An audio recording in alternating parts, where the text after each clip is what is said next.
welcome to Journeys into Being, a new show co-produced by Amherst Media. My name is Renata Sylvia Pienkawa, and I'm your host. This program will focus not on doing, but on being, not on accomplishments, but on the joy of being fully present, not on what many people call success, but on our ability to be in flow, to be connected to each other and to the world through our very presence.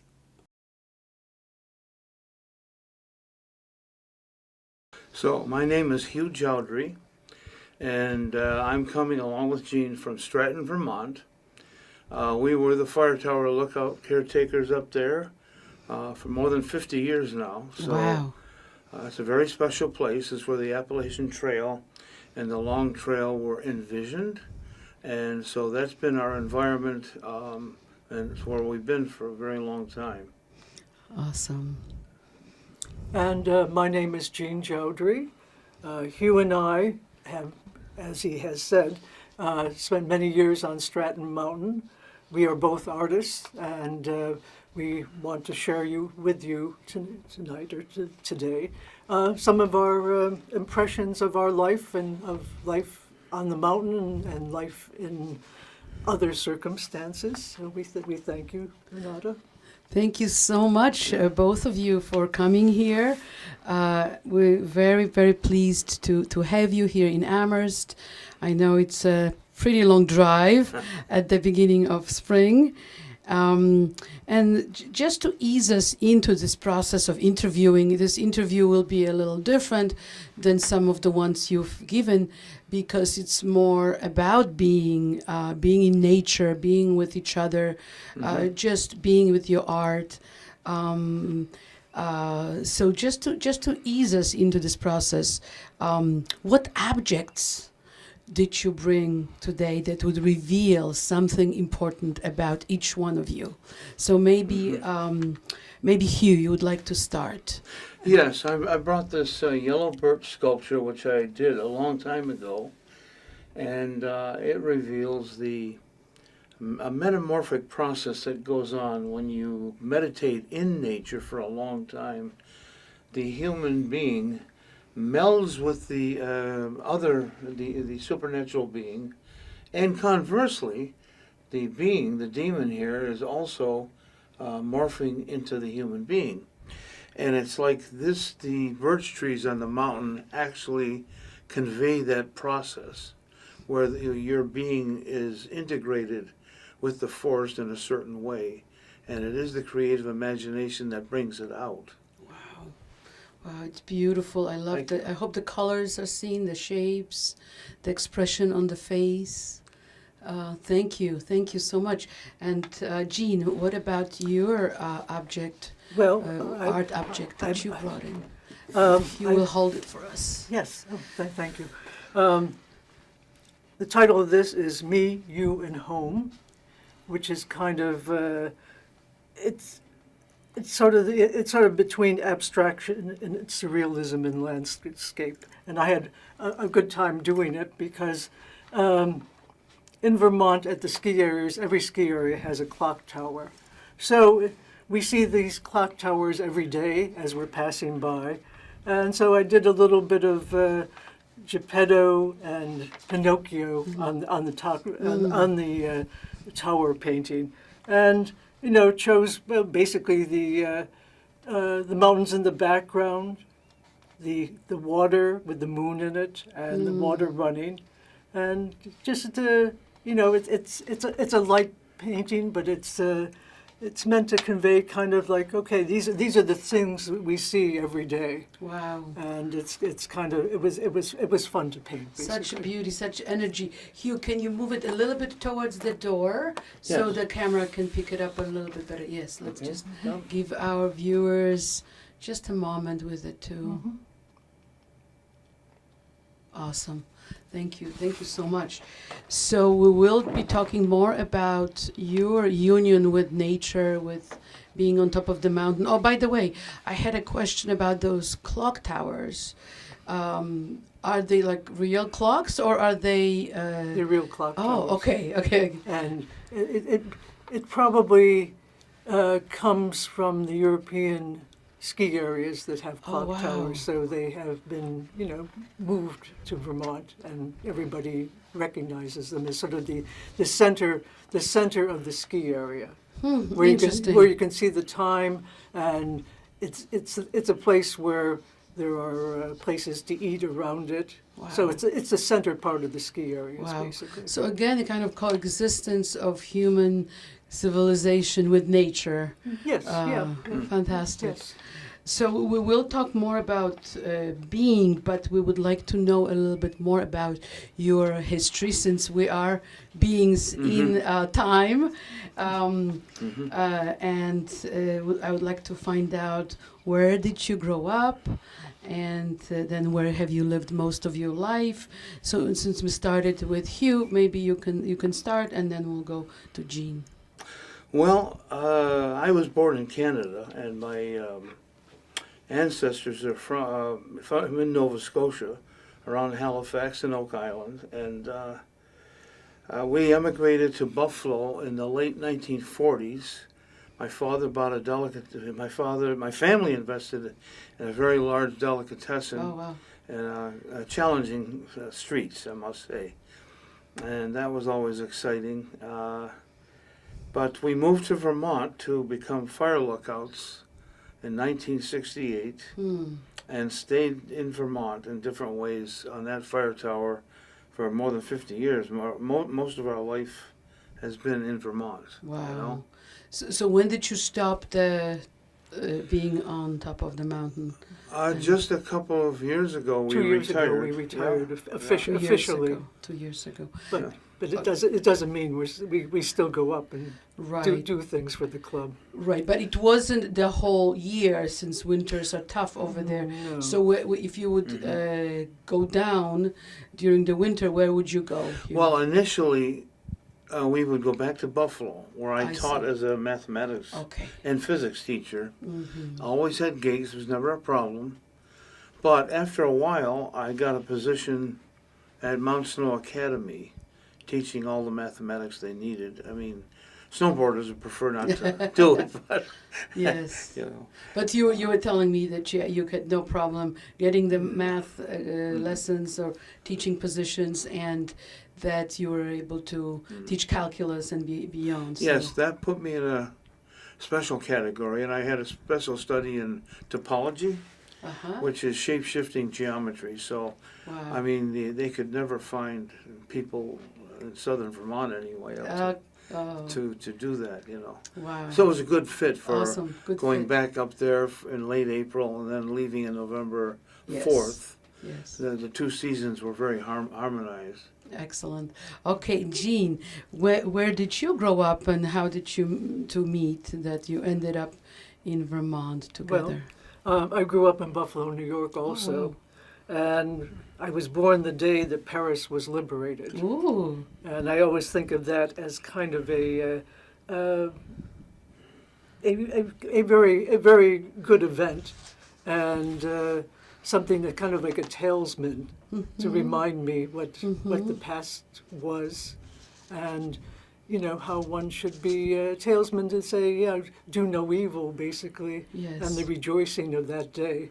Yes. Because obviously the day I was born, my brother named me because he had read in the paper that Paris was liberated, so everybody was very very pleased. Well, and Buffalo, it was a complex city with many ethnic neighborhoods.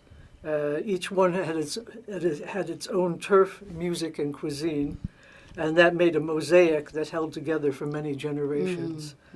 And what I loved about the city, its complexity, its beauty, and I loved the diversity in the city. Awesome. When I think of it, I realize now that I've lived most of my life in Vermont, but I still have good memories of growing up there.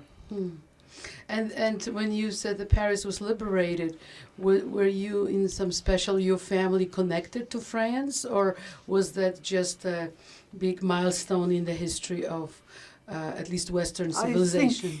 It's strange that you should say that because we lived in a neighborhood was primarily a Jewish neighborhood, and we knew. I did, obviously being born at that point did not know. Probably a lot of the people in the neighborhood were very involved with wondering what had happened to their relatives and so forth. Yes. It was, and you know, my parents were very, very aware of that. So. Right. So yes. So you came from a neighborhood from the time that, you know, was just such joy that that nightmare was ending, and Yes. Paris, but also Europe was being liberated. It was being liberated. So that's And then we moved to the suburbs. right. So how did you two meet? That you both were in Buffalo, and then you were both in Vermont. Well, we met in Buffalo, You met in Buffalo. and Hugh was the student teacher at the high school that I went to, Oh wow! and it was you taught science, and I was, you know, we thought you were very interesting. Wow. Everybody, All your friends. all the girls that you were very interesting. Wow. So you disappeared from our lives, obviously, and I moved to New York with a friend for the summer, and we were walking down the street. I was, and this stranger comes up to me and he says, "I know you." He says, "Mr. Ritz's science class." Oh. And he said, "Would you like to go out to dinner?" Wow! So that's how we met again. Oh, thank you for sharing that. You believe in destiny when you think of those things, don't you? That's amazing. Kind That's of, yeah. awesome. So we kind of started to talk about this. We'll now move back to Hugh. So how does the background of yours inform who you are now? Buffalo and Vermont, and teaching science, teaching math, and then being on top of the mountain. Well, I'm from Canada originally, Right, and but Canada, so always went on very long hikes with my father in the northern woods of Ontario, and always, as a young Canadian boy, you would have this image of a wilderness as your backyard, and you can always. Wilderness has been a part of my consciousness for my whole life. So when I went to Buffalo, that was very different. This was, I never forget a face. My father used to testify to that, So I would wait in the cash register and watch very carefully who was coming and going, because I could remember, and he had to have somebody who could do that, and I did it, So coming from no people, and encountering like a wolverine once, which is a loup-garou of the north, the contrast was pretty dramatic, but a teenager can take that kind of stuff. Right. And what about Niagara Falls, which is close to Buffalo? Were you connecting with that waterfalls over there, or was it too far? It's not far away from No, Buffalo, just a drive away. My father was a big, even then he was an ecologist. Yes. So he was challenging the pollution then, very early on, of Niagara Falls, especially hooker chemical was burying its poisons in the earth.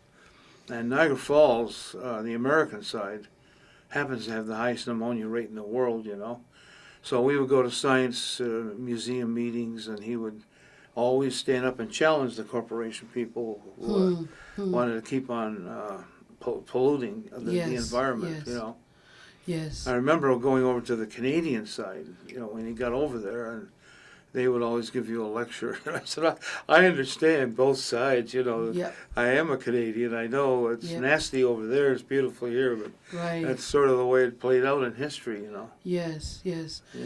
I remember my uncle, who was an ecologist too and an engineer, he would show me Niagara Falls and show us way before the falls. Like we would have to walk along the river to show that it doesn't come from nowhere. You know how the water comes from. You know, it just keeps getting stronger and stronger, and you know how it's all connected. So I can imagine that for you, being next to such a huge body of water and being close to nature in both countries, right? You know, that kind of central point of the two, that must have been, you know, quite. That reminds me of a story. You're talking about connectedness. How one of the early books was Siddhartha up there, Oh, yes, which yes. is the story of Gautama Buddha. Right. You know, as he wandered out of Hermann Hesse, yeah. Hermann Hesse, yes, out of his privileged life Yes. as Gautama, Prince Yes. Gautama, he saw people who were diseased, which he couldn't understand, and people getting old, he didn't understand, and Yes. people dying, you know. Right. But all the gurus that he met and all the spiritual practices led him to the river. It was the river that showed him the flow and the connectedness. You were, as you mentioned, about Niagara Falls. You know?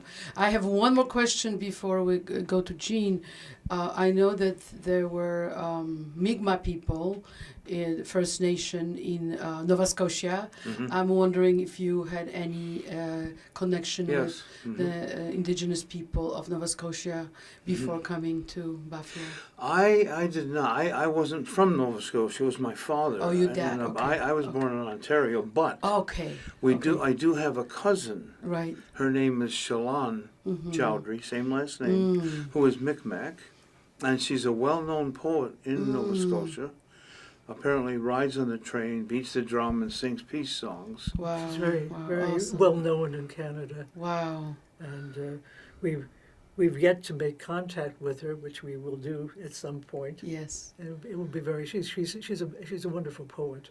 I would love to. What's her name? I would love to. Shalon, Joudry. my last name, Joudry. Okay, I'll look her up. I know Rita Joe from the Mi'kmaq Nation from Nova Scotia, and very simple poetry, but very moving. And one of the poems, I Lost My Talk, I use in my classes because, you know, that when they went to the residential schools, the indigenous people, then they couldn't keep their language, which was, you know, a tragedy. So.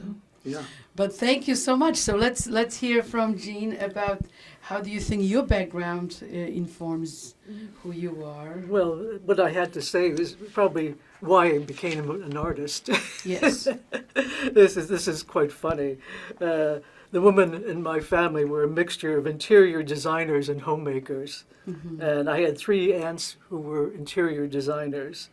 One of them, an aunt, had a black kitchen, black and red cabinets, and huge Toulouse-Lautrec prints, Wow. probably 5 foot high at every Wow. cabinet.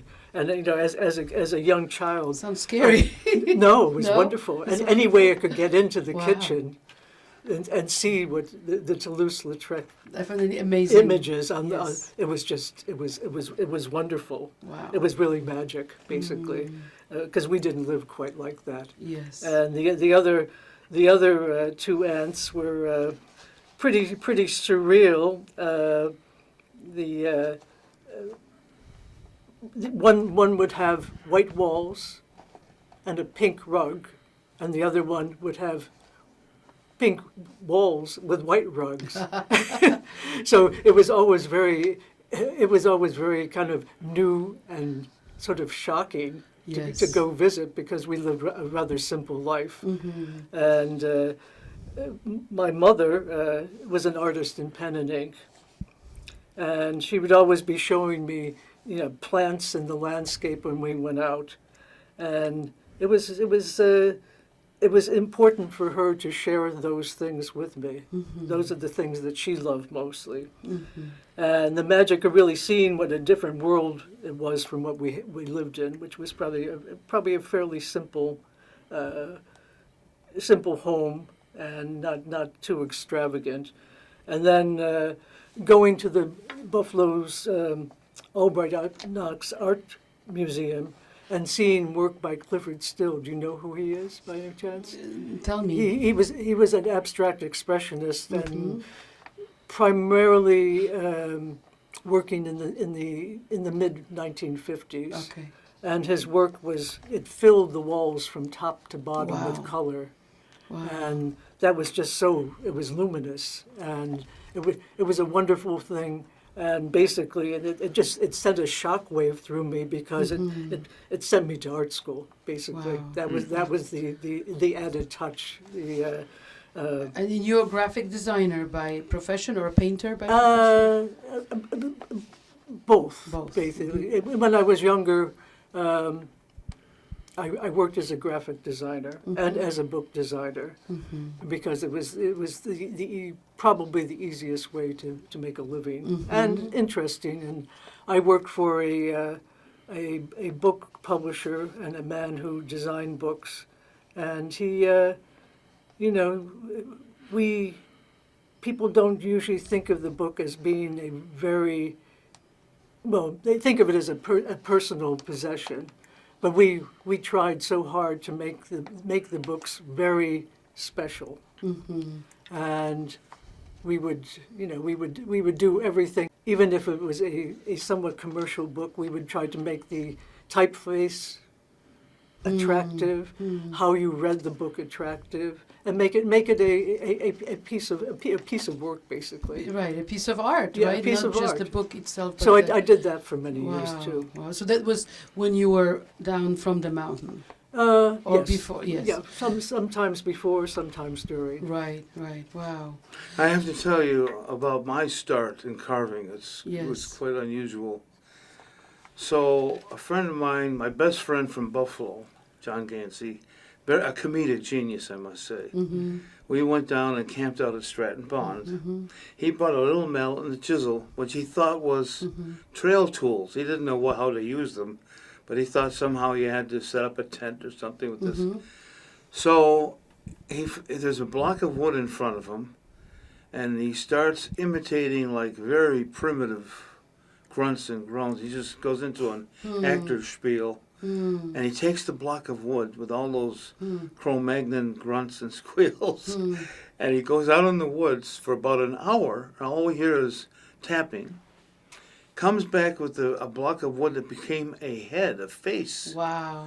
And I thought, if that could be done in an hour, just imagine if you just simply devoted your time to carving pieces of wood, don't even have to know what's going to happen. Wow. Something Wow. would come out of it. So that's how you started. You did. Yeah. You were not trained No, in an no, art school. no, Wow. no, Wow. no, no. That's He went- amazing. You went immediately and tried to find out where do I get How do I carving start? to? Yeah, carving. Larger carving. chisels. That's the so larger. inspiring. Yeah, it was like magic. You couldn't believe what he had done, and you wanted to do it too. And He resembled Wow. Giacometti, and he used to make drawings like that too. Well, you have lived a magical life. You know, I think those magical moments kept coming Yes. because you didn't harness yourselves just to the society and their demands, but kind of followed your own calling. But before we jumped to all that, I would like to know, what was your philosophy when you were a young couple together? That were you dreaming of doing something different? Were you dreaming of a house with a picket white fence, in the middle of Buffalo? Were you thinking of, now we're going to travel the world? What was your philosophy, and how was that informing your decision when the opportunity came to be on top of the mountain, that you decided to go for it? Because that's, very interesting, I think, for me and our viewers to know. Like, how did you make that jump from being a young, educated couple to suddenly being almost hermits on top of the mountain and artists? Well, I was in the PhD program for mathematics, and my mother died of cancer, and that I felt that my studying of mathematics was not addressing the vital issues. It just I needed to study philosophy or be in another place, to understand. Like, you know, the Buddha understand Right. why. Right. You know, why.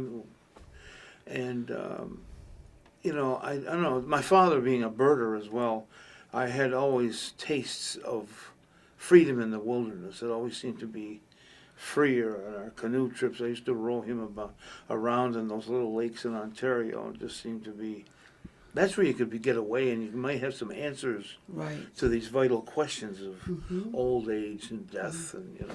Right. So what did you say your father was? He was a math teacher. Oh, he was a math but he teacher, also so- owned that store in the tough Okay, neighborhood too. right, you know. right. So he also curious about the meaning of life and the big questions, or did he become just a kind of a practical man handling the No, storm? he wasn't really practical. He was searching. Philosophy. But he was more less metaphysical than I am. Right. So My mother is Welsh, so we always, you know, there was a supernatural bent, you might say. Right. To your mom. Too. Yeah, the Celtic So- imagination.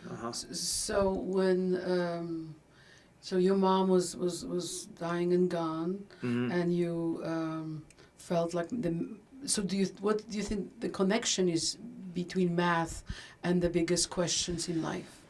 I don't. Well, there is now perhaps.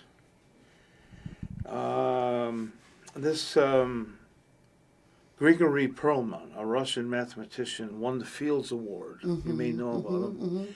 He confirmed the Poincare conjecture that the whole world is a sphere, and he proved topologically that a point is equivalent to a sphere also. But rigorous, you know, mathematical proof. Yes, yes. And so, as the spiritual masters have taught since time out of mind, the sphere represents a total interconnectedness. Right, right. Everything on a sphere is ultimately related to anything else. Wow. That's just the nature, that's the geometry of interconnectedness, Right. you know? The wholeness. The wholeness. Of everything. It's so interesting because our previous guest, Bryce Wilson, talked about, I asked him for the biggest number, and he said it's not infinity plus one, but it is one.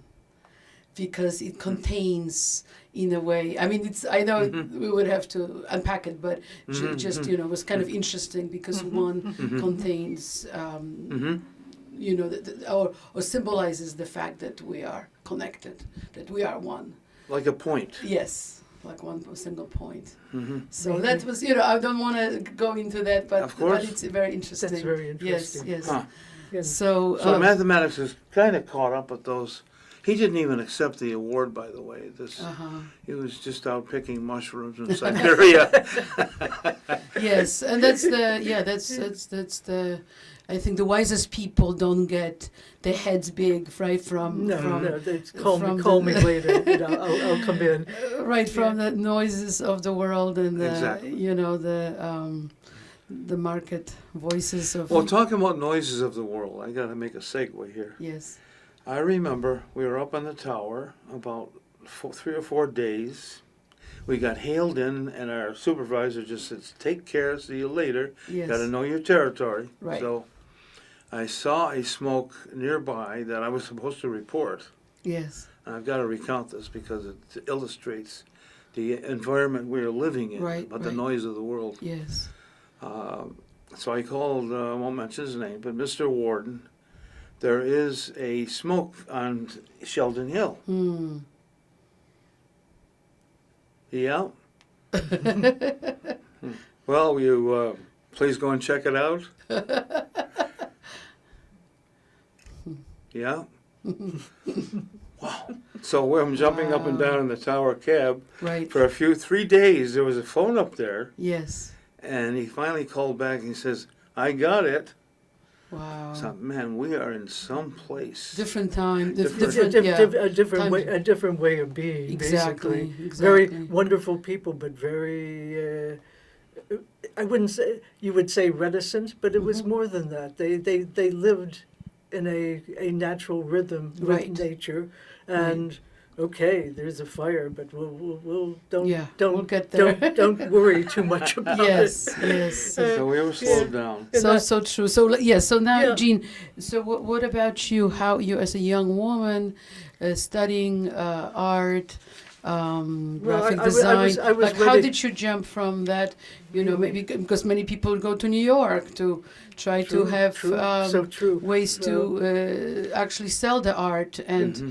have more stimulation from other artists, and go to whatever Soho or Yeah, true. I mean, Greenwich Village. Yeah, yeah, those right, I days. mean, right. I had been to Greenwich Village. I loved Greenwich Village, but Hugh and I have had a unique partnership, to say the least. And Tell us about it. yeah, a little bit. we were both very adventuresome, Uh-huh. and we both wanted a creative way of living, even though we thought it was. Even though most people thought it was very extreme that we would wish to live our lives on top of a mountain with nothing else around, but we wanted to take a chance on something exciting, something that would be extremely meaningful, and perhaps change our way of being, possibly, which we would hope to have happened, but we didn't. We had no idea where we were going, and. I think when we went to the mountain, we saw a place that would create something new in us, something different, something that was not just a job, and it was never just a job.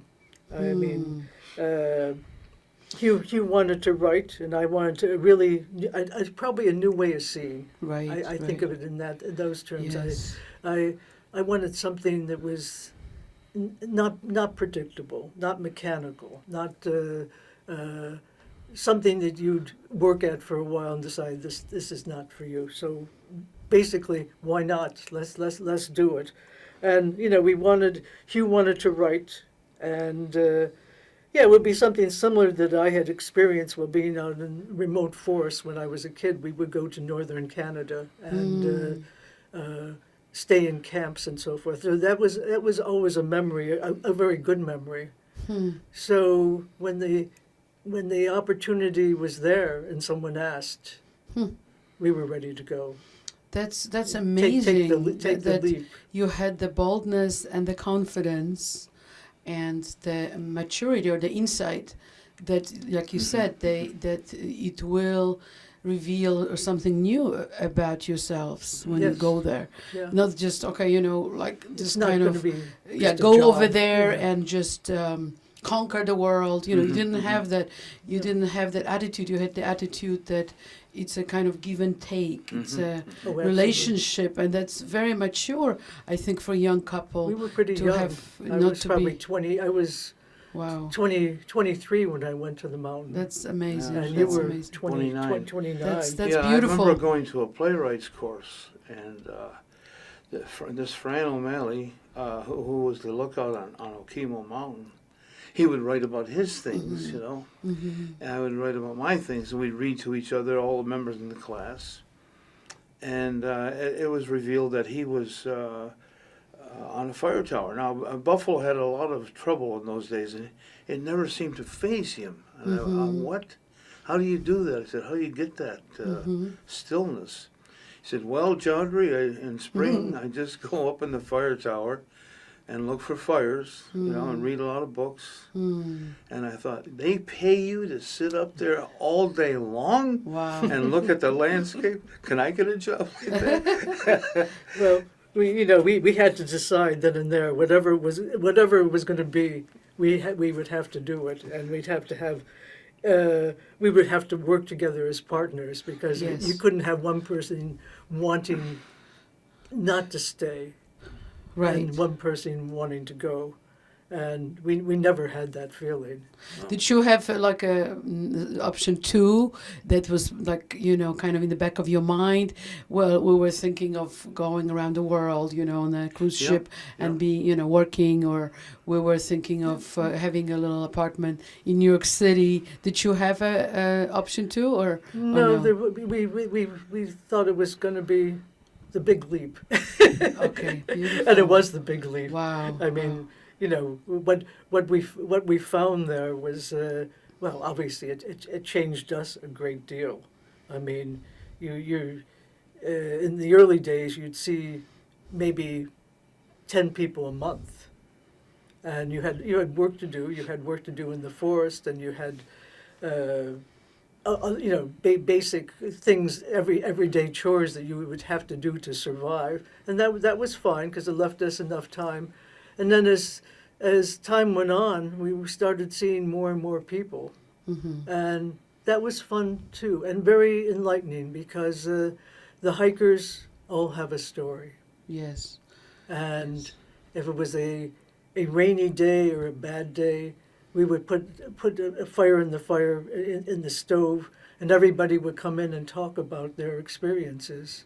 Right. And so many people had amazing experiences, and they were willing to share them. Wow. And there were quite a few people who had, it wasn't an easy hike coming from Georgia going to Maine. And some people had tales of, what it had taken them to do to actually put themselves on that trail, and basically said that it had changed them. So what did you learn from these folks? Well, what they're did you learn always from them? what they call a tipping point, I guess, Yes. in their lives. Yes. Leaving a job, being fired from a job, graduating from university. But it's that action of putting one step in front of the other for for 6 months. Right. That somehow transports. It starts to shape or telescope your whole life, as if it's like your final hour in a certain way, and your whole life becomes capsulized, into a kind of a story, a brief story. But and also, what impressed me about them was that they started to a person, and the trail was designed to restore the health of American people who were suffering from working in mines and factories for a long time, accumulated injuries and Well, I what didn't have know you. that. That's amazing. Yeah. Wow. Yeah. So Ben Mackay saw that, and the Appalachian Trail was designed to restore of this ailing public. Huh. And it does. On a daily basis, we used to see those testimonies. The meds were kicked, the weight was lost, the blood pressure went down, the sugar disappeared. To a person, there was this incredible testimony, along with a transformative experience of self-understanding and what their whole life has come to mean. Yeah. People were usually willing to talk about most anything in their lives, and basically what had happened to them and how much they had changed on the trail. And a lot of these tales were of healing themselves in various ways. I mean, getting away from something that was bothering them. I mean, crises, family problems, anything. People were most always very open about sharing their experiences and what they were thinking about. So would they sleep in the cabin? No. No. But would you give them some food and drink? No, or not no? necessarily. They had their own. They bring their own. Yeah. They had their would own. be pretty. Well, we had people who we did need help Right. at times. Right. But if it's a rainy, a rainy cold day, and they would come in and they'd sit on the bunks and sit in the chairs. The cabin was about the size of this. Wow. So we were able to. You felt good helping people in any way you could, and they responded in wonderful ways too sometimes, and it was a shared experience. And when you speak about being, they were in a state of being, and there was no other state for them to be in at that point. They were going through, a lot of probably past experiences. Life was having its way with them, right? Life was having its way with them. Yeah, so much so they had a hard time returning. Yes. Sometimes, to yes. their jobs. Some of them just stayed on the trail, kept on wandering back and forth. Well, those were the exceptions. Not many, but they didn't want to go back to their jobs after Yeah, that. there were people who were repeated themselves every 2 or 3 years to get that feeling. that they had found out on the trail. That's amazing. So for you, now with the perspective of 50 and plus years, Yes. what do you think has been your calling in life? I mean, you were there for these hikers who were going through a very important and often spiritual time in their lives, who were in the state of being, and you were there for them, for their stories, to be the witness of what their transformation is like. So what would you say your calling in life has been? Well, it is doing the right thing by the forest, which we did, saving it from destruction was a great thing to be able to do, and get remunerated for it on top of it, and being paid to be healthy. That was, wow, okay. Yeah, we did a lot of hard work, but that was Trail okay. work, yeah. I mean, you would be, we'd have to we took care of basically 8 miles of trail every year, and you'd have you could dream, you could be at peace there, you could be in almost any state that you could dream, and you could be.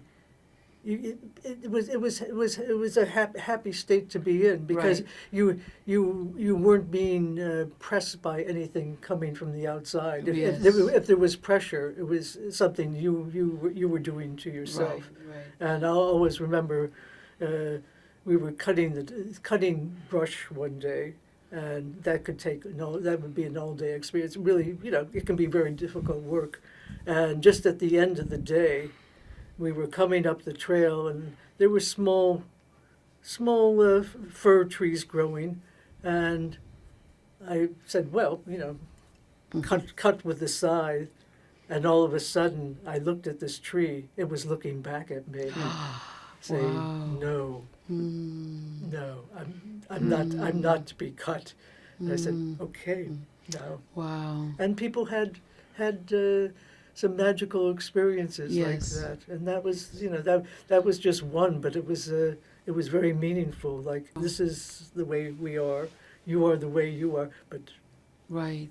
So do you feel like you were and still are in a state of being, not in a state of doing, just kind of, by doing I mean having your list of things you have to do this day in order to survive and fulfill your duties? Do you feel like you're being? And No, you are being? there's no. Fortunately, there's no call to duty at this point. Not really. Unfortunately. Fortunately, Fortunately. Oh, okay. we do it anyway. we But do it anyway. But yeah, we we don't live in the mountain anymore, Yes. so yeah. I mean, we deeply remember things, I think, and deeply want to engage in dialogue with people in a way that matters, and those people who it matters to too. So we have many friends from the trail that we see occasionally, and they share that, Yes. and people can. So it continues in that way. Right. How has your partnership shaped your way of being then and now? I mean, to be in a space like this studio. This is familiar. we could for all be 50 years. we could all be living here. How has this been shaping your relationship, and your relationship shaping your way of being up there on the mountain? Was that a challenge to have your own space, your own unique way of fortunately, dealing with stuff? yeah, we're both free spirits, and so people ask this question in a small space, and they see our limited furniture in this very tiny space, and our answer was, Jeanne reads that way, and I read this way. And we still live in a very We do, small yeah, place. we still did live read in a out very loud to small each other a house. lot, but we all have an ongoing art dialogue. We pretty much, she sees things that I don't, and conversely, I probably shed some light in the more form-like aspect of things that she's not quite as familiar with. So there's a great interchange. I must say my lines are heavier. She likes the light lines, and mine are heavier. I have a hard time seeing That's pretty her light lines. minor, but Yeah. you're the creator that works at 4 o'clock in the morning, Wow. and we have breakfast together, and then I look around and I say, what have you done today? I have to. There it Picasso is. worked at night. I keep telling you that. I know I can't work at night. I can't do it. I know. But yeah, we kept it on a level that's that we've always kept it on. Right. So, but you both were doing the physical labor and doing your art, and it wasn't like, oh, I'm doing all the work and you're doing all the art, and vice versa. You were able to weave this being presence by working together. Yes, we at the beginning of our life on the mountain, I said, "You cut wood, I cook." keep it very. Keep it simple. And now Keep I it- carve keep it- and you paint, so there's Well, that's Right. okay too. no collision. So it's we probably work it out better than other people because we've had to make these decisions Yes. at times that are like, well, some people would say no, I cannot. We do have that. had some anger and disputes, of course, and so Don't mention it. I'm You're human. ready. You're human. This is how I we think tell we them. We can cut that out. No, this is kind of it's creative. So I learned that the Eskimos have an anger stick, and they give it if a person of the tribe is angry, Yes. they give the person a stick, Right. and this person has to walk as far as it takes for the anger to stop. That's beautiful. And then they put the anger stick in the ice, right? Wow. So what we do is we go together and do trail work, Right. and when the anger stops or the conflict is resolved, Yes. you'll see to this day 2 nice rectangular blazes on trees that are Wow. close to each other. Way too That's close. awesome. Way too close. Did you ever feel crowded? Did you ever feel crowded by each other's strong personalities? Or Well, you just take a walk and you take a walk. yes. You get Well, over it. Leo and Sagittarius are pretty good. Leo, you're a Leo. Leo, You're Sagittarius. Sagittarius. Yes, When what's so that's December, right? December. Yeah, late November, Late 25th. November, 25th Yeah, November. and Yeah. And you?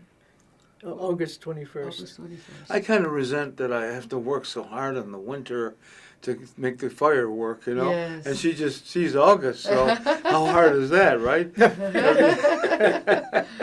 But she has to, if she's cooking, she has to make Yeah. the Oh, yeah. fire. I like Oh, I yeah. like I like Oh, to yeah. cook, so it's okay. That's- But oh. the idea of chopping tons, I right from the beginning said I can't chop wood. I cannot. It's someone your size can do it. Mm-hmm. I'd be chopping all day to Yes. get a I must tell you handful. how good You a can cook chop she the is. onions and The onions. So we had a group of hikers come up, and Jeanne had made a big vat of pancake stuff. Yes. She was making a lot of pancakes, and these people wanted the pancakes, and Jeanne is just irresistibly generous. So she started giving the pancakes out, right? And there was a lot of people in the group. That's what the Right. problem was. So we got to the end of the pancakes, and in my precious chair up there, leftovers. there were 3 pancakes on the table, and I had to get up and talk to somebody. Yes. Someone had occupied my chair, and Oh. he Ate your happened to be pancake. the ambassador from the U.S. government to China during the Wow. Tiananmen Square, right? Oh yes. And he's eating the pancakes and with a nice Chinese cup, the Chinese designs on it. And he said, up here, this view of Vermont, southern Vermont, reminds me of China, right? He says, so I'm going to tell everybody when I go back to Washington. I thought, please. Oh, no. Here comes a billion people. There's certain Yes. things no. With their briefcases.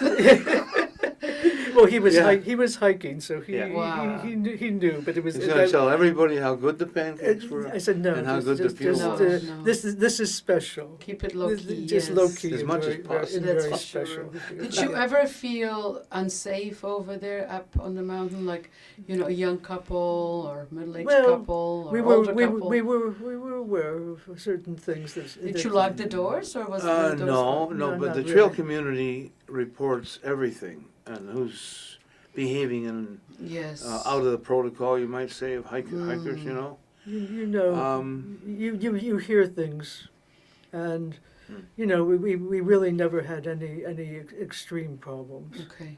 Uh, People would tell us about certain things, and then we would call the Forest Service, and they would look into it, and sometimes they could find the person who was acting irrationally or acting up, Right. and tell them, like, you can't be on this trail. Yeah. Basically. Yeah. That's true.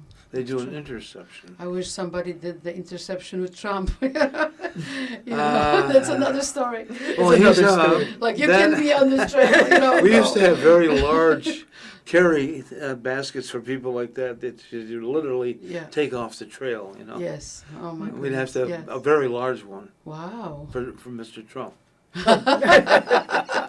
We won't go into that too much. No, that would be. yeah, but I had to say it because we've been, just watching Oh. the same thing over We've and been- over. we've been- Nothing is changing. It's like No, okay, nothing he's is running. nothing my is God. changing. So crazy, irrational the, person. Wow. Yeah, I mean, So- we met some very unusual people, but nothing that you would be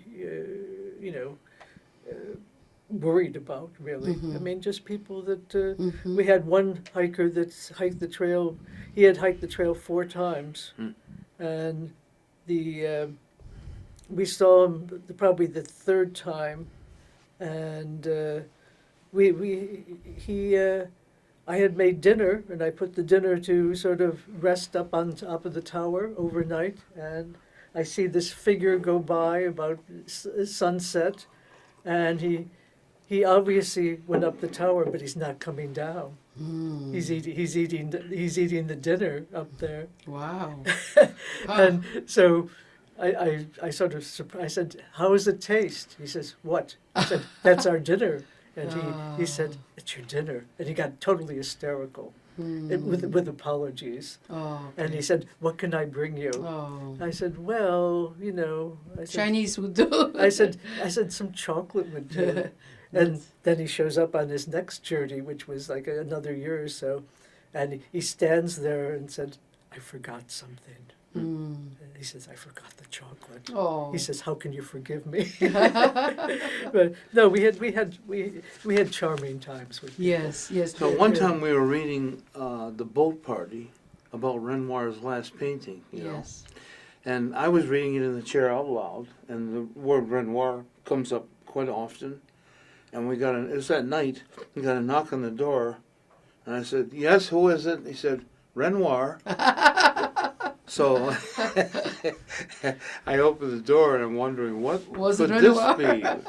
And then what happened? He must have.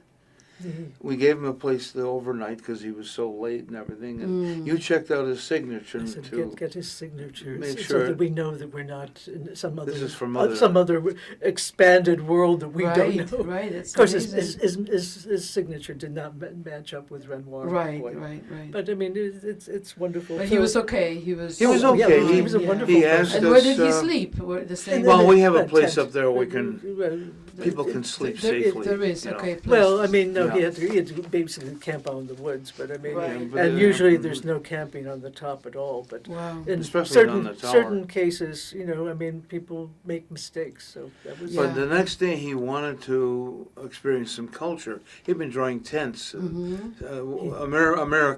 Right, that's what he right. was interested in. Yes. Not voluptuous Right, right. females, but Yes. and so Not he- Rubens. No, Rubens. No Rubens, He was no August Renoir. he was no. interested in camping tents So he and wanted also to go to a cultural place. Dairy Queens Okay, in Maine. right. So I right. told him about the Clark Institute that we have, Okay, yep, biggest great impressionist collection in the Renoir room. And he said, "Do you think I have to pay a lot?" And I said, I told him, I said, "If you are Renoir, they'll pay you." That's for sure. That's He for was sure. very happy. Yes, yes, I mean, awesome. Everything has its different as I think everything has its different levels of intensity or beauty And flavor. and flavor. Mhm. And So how long were you without? What was the longest you were there without seeing anyone? the early days probably Mm-hmm. some days you wouldn't see anyone for maybe A week? probably a week. Mm-hmm. Because the trail was not that well known, Right, at least going over the top of the mountain wasn't. Were you ever lonely up there? Were you ever Yeah, bored? that question is that sort of stopped me because I think loneliness. I think of loneliness as when you someone that you care about has suffered, perhaps passed away, Mm-hmm. but in general, loneliness is sometimes good, actually. Unless you're in such a state that you need other people, or Right. you need something else to Yeah. bring your spirit back. Yes. Yes. So if you're in that state of being, you're not lonely because You're not lonely. you're engaged. You're engaged. in flow. Mm-hmm. So you kind of answered that one, but maybe a little bit more about how nature and art were connecting in your life up there. Well, I had a very Satori moment with that. I carved when we house tended in the early days in Marlborough, and I got a big piece of red oak, 7-foot piece that I made into a kind of Easter Island type image, it seemed to me. But at that time I thought that I had gotten rid of all the intellectual hardware, you might say, in the process, and was functioning on a kind of Zen mind, no mind. Mm-hmm. So I had it on exhibit actually in the Latches Hotel when it was Oh yeah. had the beautiful 1930s decor in the room there, remember? And so a person visited the exhibit and he took measurements of the piece. Yes. Showed me, for example, look, the foot to the navel to the head, that's a golden section. Mm-hmm. And everywhere he showed me the instances, even the face, as primitive as I thought it was and as devoid of any kind of mathematical pattern, especially a classic one that's Yes. used by the Greeks for beauty. Right. He showed, it's there. Hmm. So for me, That's amazing. even like what we think is primitive art or shamanic art or the spiritual traditions of other cultures, I measured these pieces in the Native American Museum in New York, and there it was, and everything they did. And the mandalas of the Tibetans, also the same thing, Wheel of Life. So, I've developed this, I've written a book on it. There's a new harmonic out there too, having to do with human locomotion. So what's the title of the book? It's called Root Fee, Mm-hmm. the square root of the fee. Yeah. Maybe we can put that down at the end of the. Sure. It hasn't been published. Oh, it has. I haven't been published. Okay. Okay. But it was a professor at the Yes. University of Massachusetts, actually, biophysics. I connected to him through another person, but they wanted me to verify his insight that in fact it's this other number, not 1.618, but 1.272, which is the square root of the golden ratio that you're seeing in Olympic performance. He was an Olympic coach. That's amazing. Yeah, Wow, and wow. so I kind of verified that there is this, in fact, deeper harmonic embedded, and whereas the golden spiral is beautiful, but it goes out a little too fast. This one goes out as fast as it does turn. Okay. So it's perfect integration of motion. Wow. The turning and the reaching out of the arc lengths. Huh.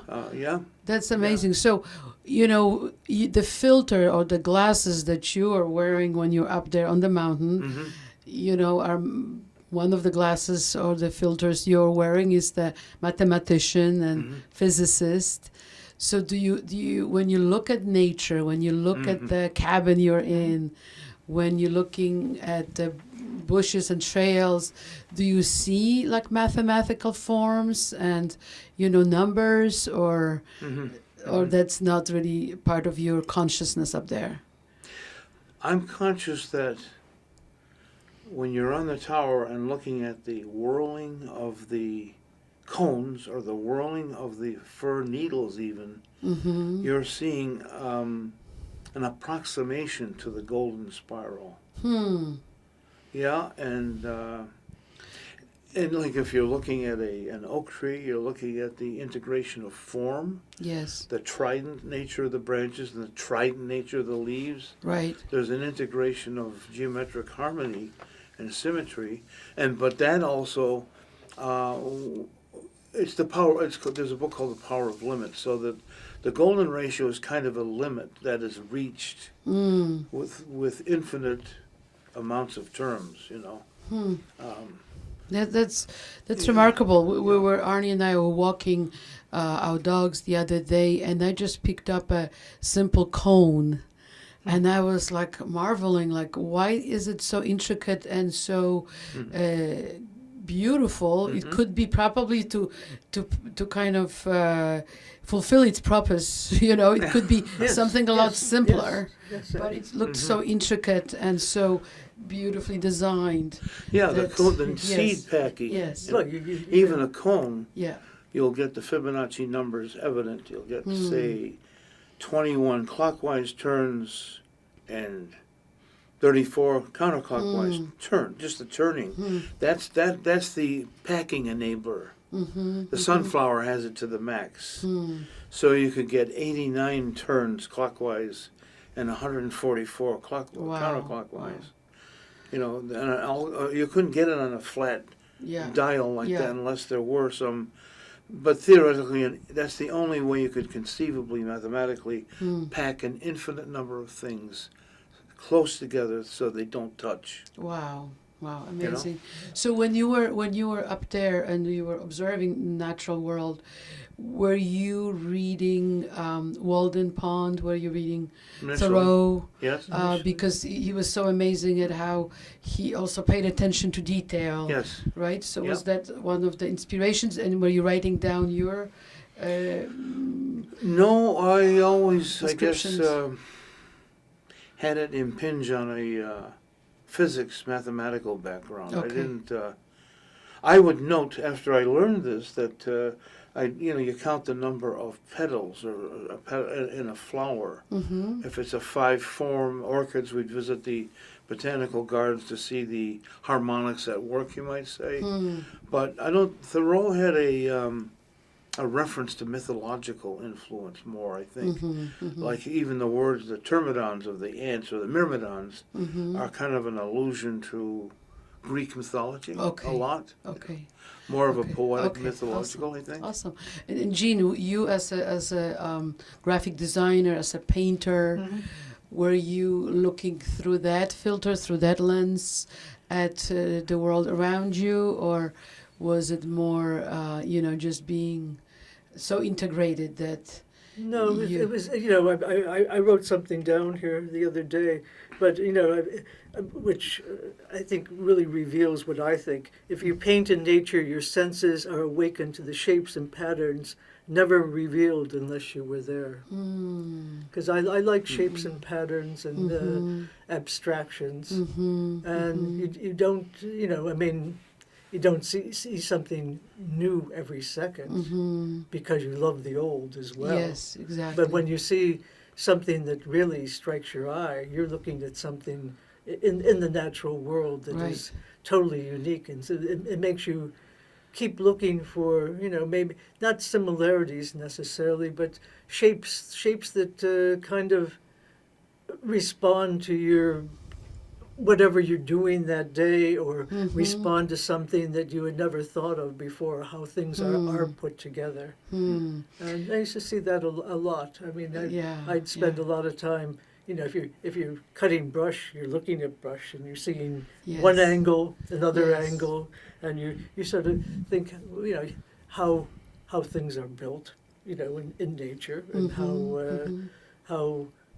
how beautiful they really are. They really are. They're exciting to look at. And what about the shapes and the swirling and the energy? Oh, Can we look at her painting again? Hugh, can you show us the painting? this Oh, one, sure. Again? Yes. Let's look at it one more time, and Of then we'll course. show again at the end. yeah. I could see there so is much swirling, and there's- look at the mountains and the water and the gray here at the bottom and the yellow circle.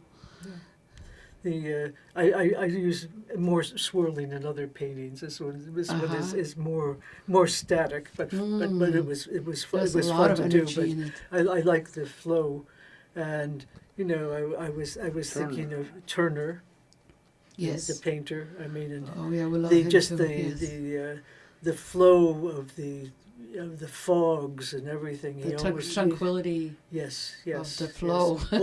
or the energy of the flow, Yes, depending. yes. Yeah, I always think of and thinking about artists and things. I think of Joan Mitchell, who did these very very very large paintings of grasses and flowers, and the way she swept them across these big canvases. I think I admire that a great deal. Beautiful. Okay, thank you. Yeah. Thank you. And maybe you can talk about the movement of your sculpture. Well, you just said it. Talked You- about Mhm.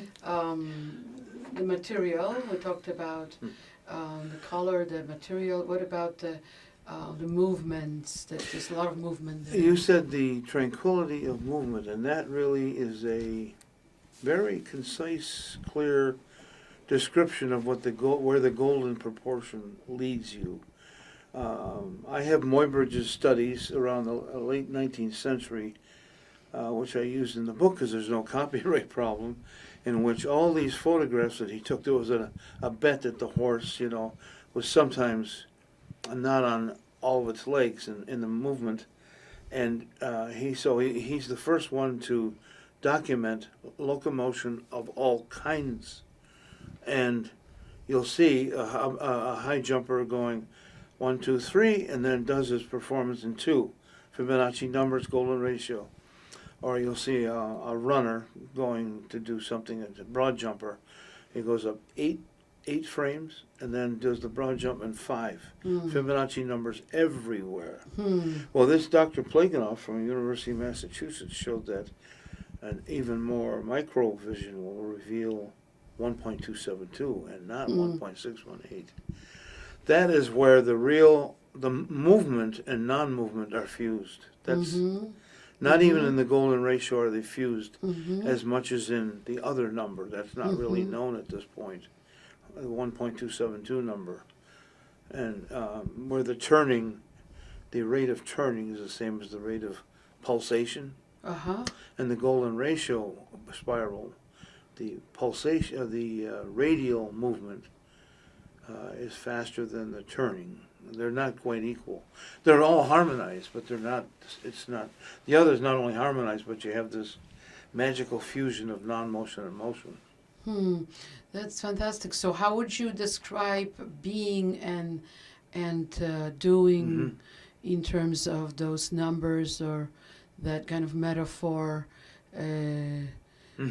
for someone who wants to be in flow, who doesn't want to have just a list of things to do and doing them mechanically, now with AI, right, showing its face in our civilization, how can we, even while we're doing, to still be in the frame, in the space of actually being, because we do have to go to the bathroom. I was thinking about have that to- the other yes. day, because in the New York Times it said AI, and it said versus being. I think it said versus. Oh, wow. I'm not sure what the article was. I have to go Huh. back and I said, wow, this is something that you would like. Yes, yes. And we'd all like to explore what does it mean.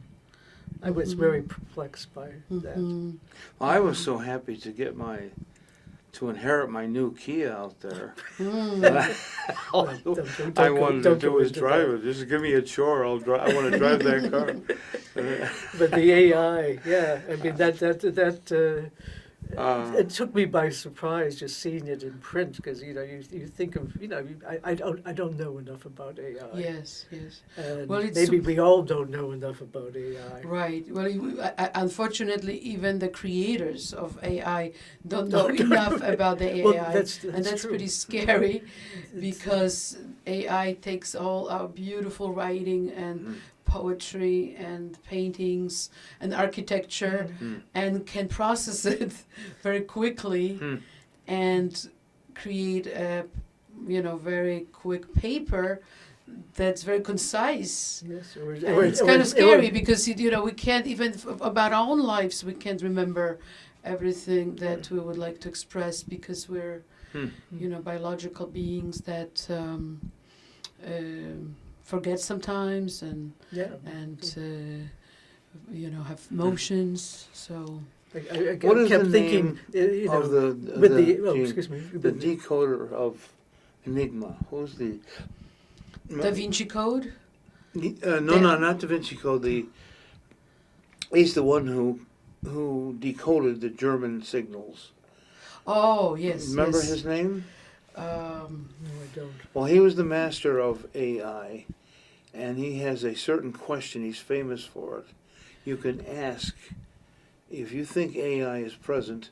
He's the only one I know who has a test to verify or not verify its existence. Yes, the test, right? Yes, it's a test, and it's named after him. Right.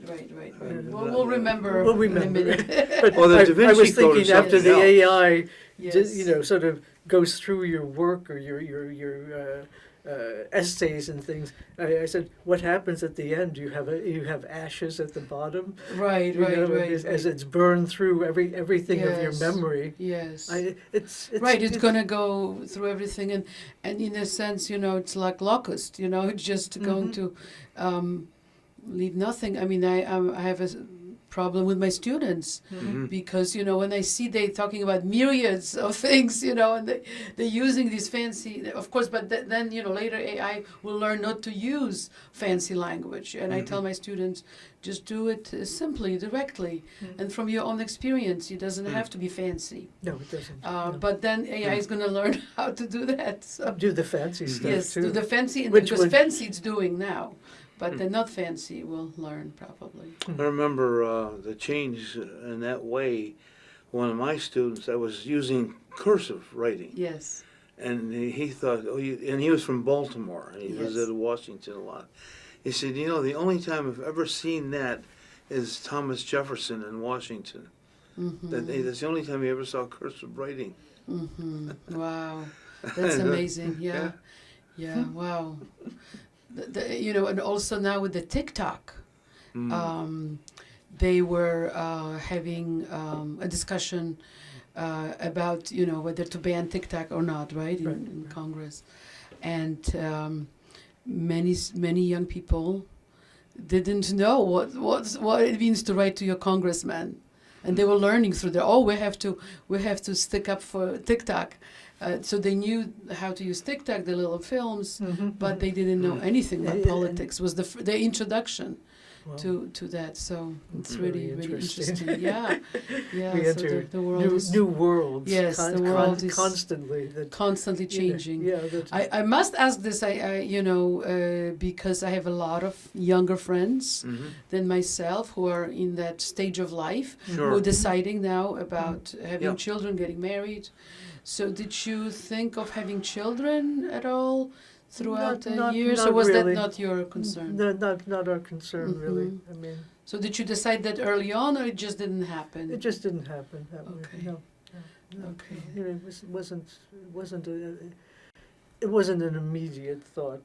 Wasn't Yeah. a need. So in a way, your children were your artworks. I think so. Right, where To a certain Yes. certain point, but you know we have plenty of friends who have children, so I mean it was always Mm-hmm. I like Extended family. Right. extended And family. another question that kind of, because I like I said, I have a lot of young friends in their Mhm. 20s and 30s. Mhm. Like, were you concerned what your families would say about your choices, or were you strong enough, independent enough not to worry? Too We much. weren't that worried. We weren't that worried. I couldn't believe that I had so much time. Mm-hmm. No one was going to take that away from me. Yes. I realized that no one gets this kind of time up there to read and to have full, self-develop. Yeah, Mm. Her father wondered how anyone could make a living in Vermont.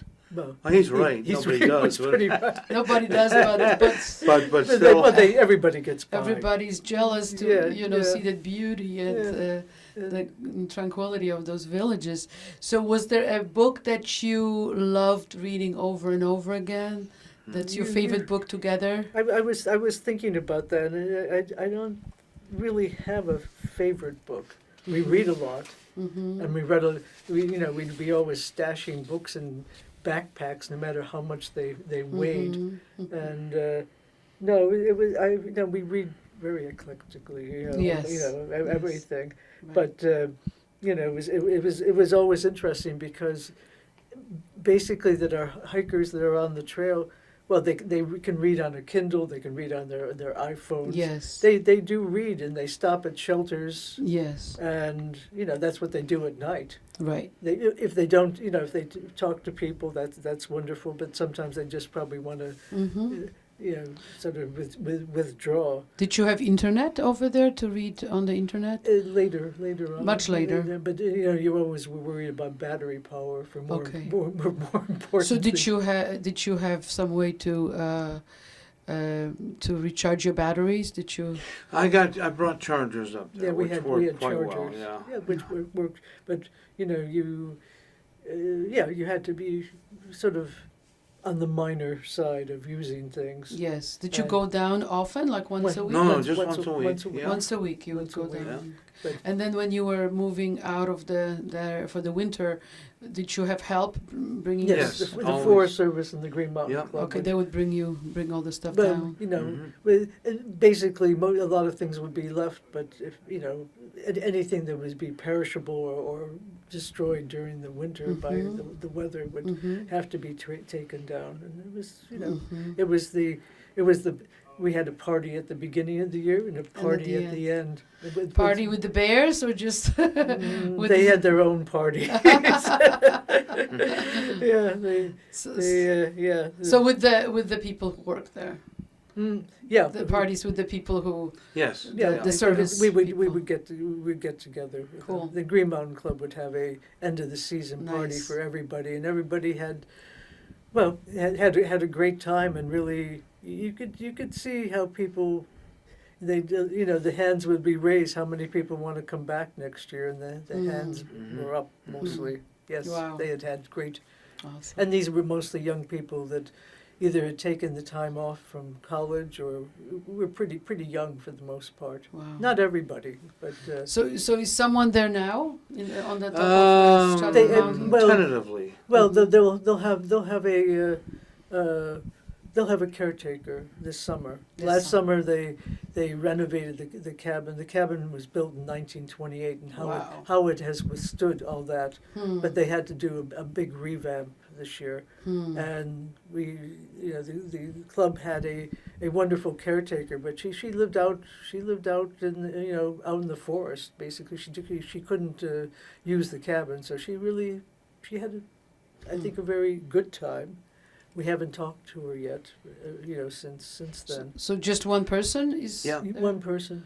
So usually it's one person, or usually it's two. Well, it's been us for more us, than it was 50 such years. a long It was the two. And the other towers had two people. The one near Wilmington, Mount Olga.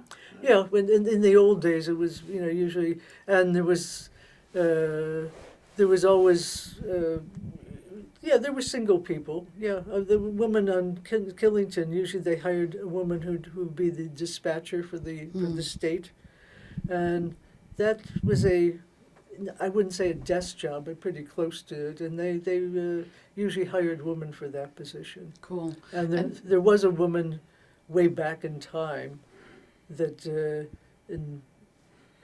the man we worked for hired her in probably 1947. They had both been in the Second World War, and both probably Wow. had post-traumatic stress from it. Sure. And she was the only female lookout east of the Mississippi. Hmm. He always hired women that he thought could do the job, which was a little different from the Yes. usual. Yes, and did you get, the workers, did you get health insurance? Did you get pension, or was No. it just a basic, Real basic, salary? yeah. Basic, yes. Vermont's a $6 state. Really? No. Well, now it's It probably was 7. But way back in time. So, but the basics were there. And Yeah. what about a book that you really liked, Hugh? Was there a book that you read originally over I and had over again? Psychotherapy East and West by Alan Watts, Oh, yes. which was showing linguistically, how the Yes. Chinese mind is different. It's more of a fluid picture mind. And Mhm. that was like opening up the doors of consciousness. Yes. William Blake, totally all his Yeah, writings. yeah. All of those And, too. uh, Carlos Castaneda, Separate Reality. Ah. We were living a separate reality. Yes, yes. And I came to Malraux, who was the cultural minister of France, who wrote Metamorphosis of the Gods, Hmm. and that gave me a totally new view Hmm. of art history. Hmm. How he points out that people are not doing likenesses. They can do likeness to what we call practical reality, but they don't do it. Mm-hmm. And there's a reason for only the Greeks Right. amplified beauty Right. in what we know as a realistic way. Right. And that was just another style among the others, Yes. according to Malraux, and that was very inspiring.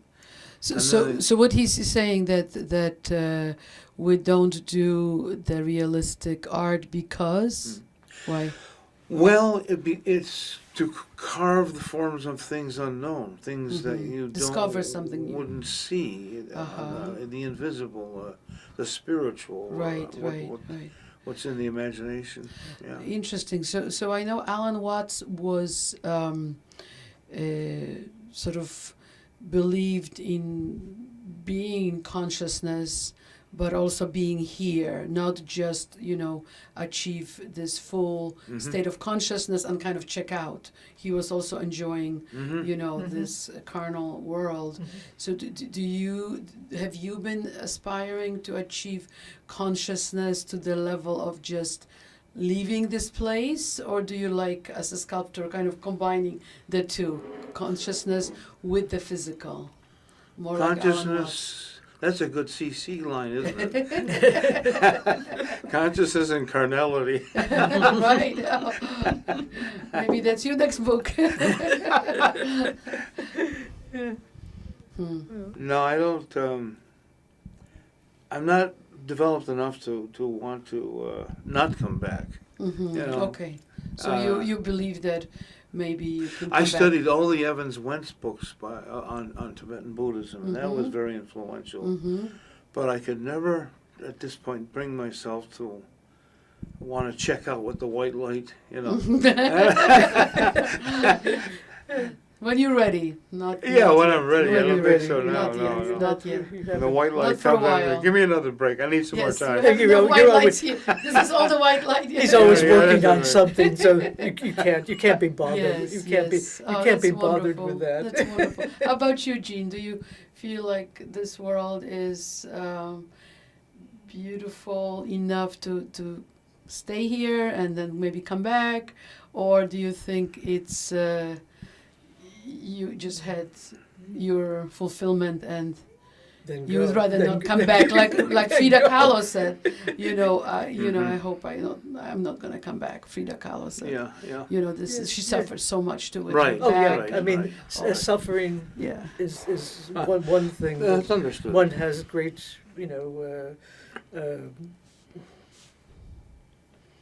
sympathy and and I think that I mean, I don't think I don't think I would have to come back. Mm-hmm. Just be What do you mean in whatever by that? state that might That's be. right. What do you mean Just by be. you wouldn't have to come back? Well, What does that mean? A new conversation. Yeah, I never heard that one. well, That's awesome. You don't who's urging you to come back anyway? yeah, you would be urging. Because you said you're coming back. You're coming back. I'm hungry. I mean, where's your pasta? Yeah, I know. Well, I know that. Oh my goodness! Wow. Yeah. Well, whatever you have, state you of have being- reasons. Right? Whatever reality, Yeah. that's where we are. We Yeah, are where I we mean, are. So. Yeah, I mean it's Boy, okay we're so where we fortunate. are in that state. I Yes. think if there's you always are surprised by what you don't know and what you do know about Mhm. yourself and about the world. And Mhm. that's part of being. That's That beautiful. all the surprises and all the beauty. Mhm. It's not just beauty, but just all the possibilities. Mhm. And I mean, And the puzzles, and right? the puzzles. It takes you years sometimes to figure out some. I mean, some of the existentials like Dostoevsky and Camus, not Camus so much, but Dostoevsky came up with that affirmation. Even if I'm standing on the ledge in front of a firing squad, I want to stay here. I don't, keep it going. No. He said something like that. Yeah. But I'm experiencing this, whatever it is. I'm experiencing. I'm standing there, and Yes. I yeah. have probably when you're standing in front of the firing squad, the time definitely slows down. Yes. It yes. seems like an eternity probably. Yeah. Yeah. So, well, this was wonderful. I want to ask you if there's anything else you would like to add or say for your friends or for the young people who are struggling with, finding their space. The noise of the world is just getting noisier. What would you advise them? Or if you don't want to give advice, what else would you like to say? Well, I got to tell you a story about giving advice and wisdom. So there was this guy, Scott Jurek, who ran the Appalachian Trail in 46 days, broke the record then, and we got him to sign his book. She put up some signs, book signing here, and he stopped. And then he ran off. He had a menu at the end of every chapter. I guess he had to eat his burrito and move on. So, and anyway, he wrote a second book. Mm-hmm. It was called North. Hmm. He came up and over the tower with his friend, but the Green Mountain Club told me that you better get that book, North, Right. because you and Jeanne are in the book. Wow. So I... That makes you worry. Yes. So we got the book. We have the book North by Scott Jurek. And in this book, he describes us in the fire tower. He's got me Wow. kind of in a semi-trance, looking at the fires. Like if I see one with my third eye, I Right, ask right. Jeanne to fly out like Wonder Woman again. It's sort of like that. Yes. But the one that really got us was, he said, I wished I could have stayed longer and tapped into the wisdom of that old French-Canadian couple. Now, I haven't spoken French since the 17th century, I mean, Neither have I. Was so it the- wouldn't you know, about 2 hours after I read the book, guy comes up with the book in his hand, Yes. and he's pointing, he says, it says right here, you all got some wisdom pass on? So what did I say? Oui, monsieur, if you have maple syrup, please. Keep it under lock and key. That's what we said. Stay away from the bears. And stay away from the bears. The bears, yes, That's yes. awesome. That was That's so funny. I mean, Yes. Yes, It we was- stayed with the script. I said though. we weren't speaking French. Remember?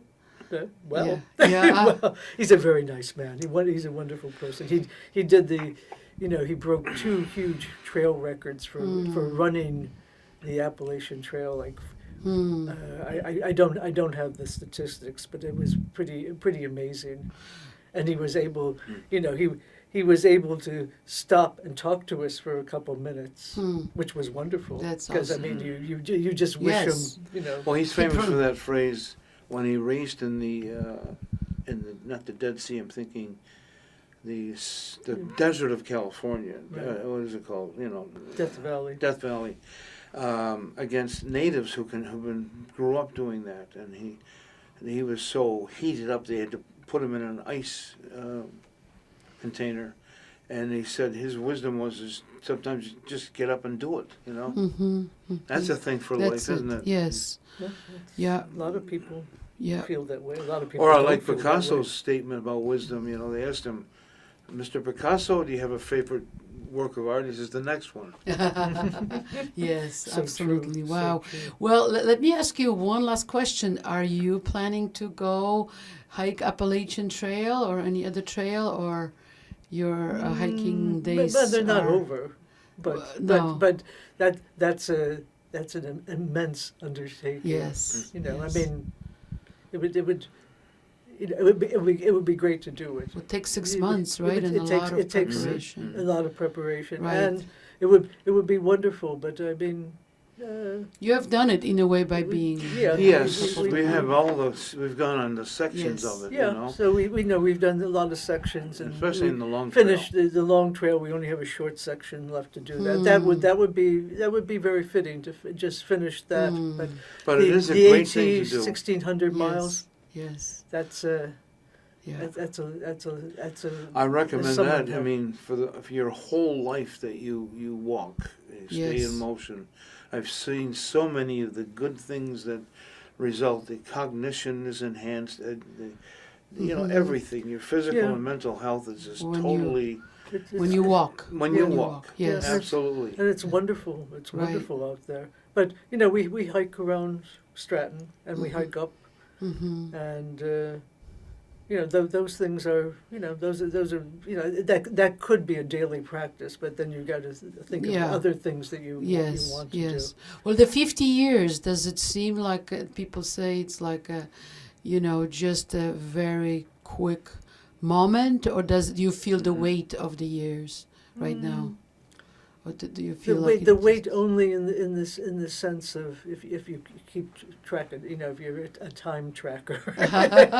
and you're not. And I'm not. You're away So, from the clock tower now. The other thing, you sort of can circle through, different periods, and you don't remember different periods, and then you'll go up on top, and someone will just show up and say, "Hi, Jeanne," or "Hi, Hugh. Wow. Remember when we found the wallet that day, and I ran, 15 miles to give it back to the person ahead of me, and Yes. I'm standing there saying, Yes. No, there's. I have it's to. I like, have to admit, I don't. I remember the wallet, but I can't remember your The person. name. The only sort of timekeeper I have, and it's not the mountain, that is like yesterday, and I do sort of know that when it's a good job, when it's great, it's that kind of time flow.